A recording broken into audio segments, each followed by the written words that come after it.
BNP কখনো কখনো তার বা এই সরকার তার কিছু প্রতিশ্রুতি থেকে যদি সরেও আসে, দেখেন কত ঘুরিয়ে ফেলছে কথা বলতে হচ্ছে, ক্লিয়ার করে কথা বলতে হচ্ছে। আমি এখনো মনে করি না এটা হয়েছে।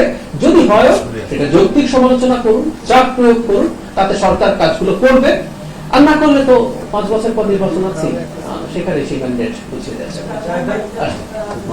ভাই প্রশ্ন করেছেন যে বিএনপি দল হিসেবে স্টেক হোল্ডার হলো বিরোধীরা মনে করছে বিএনপি কিছু না, তারাই সবকিছু। সো খানিকটা রাজনৈতিক, কিন্তু একই সাথে আবার পরে যে প্রশ্নটা করছে সেটা সরকারের সাথে রিলেটেড। সেটা হচ্ছে সরকারকে তারা যদি চাপে ফেলতে থাকেন, সরকারের পতন ঘটাতে চান, তাহলে কি করবেন? একটা কথা একটু বলা দরকার, এটা নিয়ে আসলে আমি বলছি প্রত্যেককে। ধরুন কোন সরকার তার দেওয়া প্রতিশ্রুতি রক্ষা করলো না, এটা তো খুবই উদ্ভট ব্যাপার না? আমাদের অঞ্চলে কি হয় না? হয়। এই সরকার কি এখন পর্যন্ত তার দেওয়া কোনো কথা রক্ষা করেনি? আমার উত্তর হচ্ছে এটা ভুল। রক্ষা করেছে, করছে, কিন্তু তর্কের খাতিরে আবারও বলছি, প্লিজ ফটোকার্ড লিখে দিবেন আপনারা, এরপর আমি বলেছি সরকার রক্ষা করেনি। না, আমি এরকম কিছু বলছি না। এই যে এখন কত উল্টো পাশা কথা বলতে হচ্ছে জাস্ট বিকজ এই ধরনের ফটোকার্ড হয়।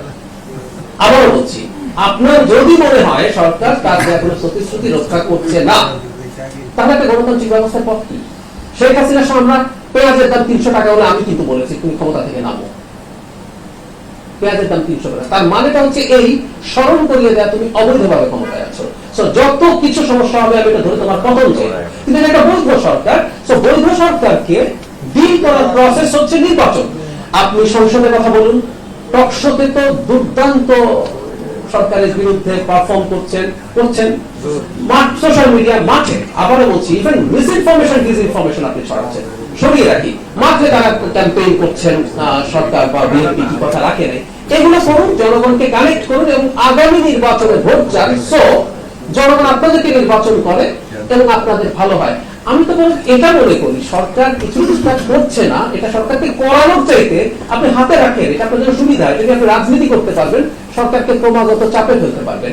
গণতান্ত্রিক ব্যবস্থায় এভাবে চলাটা আমাদের শিখতে হবে। আসলে সমস্যা যেটা হয়েছে, আমরা তো শেখ হাসিনার সময় যেভাবে ফাইট করছি, আমি এই কথা খুব বলতাম যে একটা স্বৈরাচারী ব্যবস্থার মধ্যে থাকার মূল সংকটটা হচ্ছে আমরা গণতান্ত্রিক ব্যবস্থায় কিভাবে অপারেট করে, কিভাবে নেগোসিয়েট করে, কিভাবে চাপ প্রয়োগ করে, কোন ভাষা ব্যবহার করে, সেটা আমরা ভুলেছি। আমি আমাদের সমাজের গুরুত্বপূর্ণ পাবলিক ইন্টেলেকচুয়ালদেরকে বলতে শুনেছি যে শেখ হাসিনা এত শক্তিশালী, তাকে নামায় তুলতে পারছে, আপনি কে? এটা ভাষা হওয়া উচিত না। বিএনপি কখনো কখনো তার বা এই সরকার তার কিছু প্রতিশ্রুতি থেকে যদি সরেও আসে, দেখেন কত ঘুরিয়ে ফেলছে কথা বলতে হচ্ছে, ক্লিয়ার করে কথা বলতে হচ্ছে। আমি এখনো মনে করি না এটা হয়েছে। যদি হয় সেটা যৌক্তিক সমালোচনা করুন, চাপ প্রয়োগ করুন, তাতে সরকার কাজগুলো করবে। আর না করলে তো 5 বছর পর নির্বাচন আছে, সেখানে সেই ম্যান্ডেট বুঝিয়ে যাচ্ছে।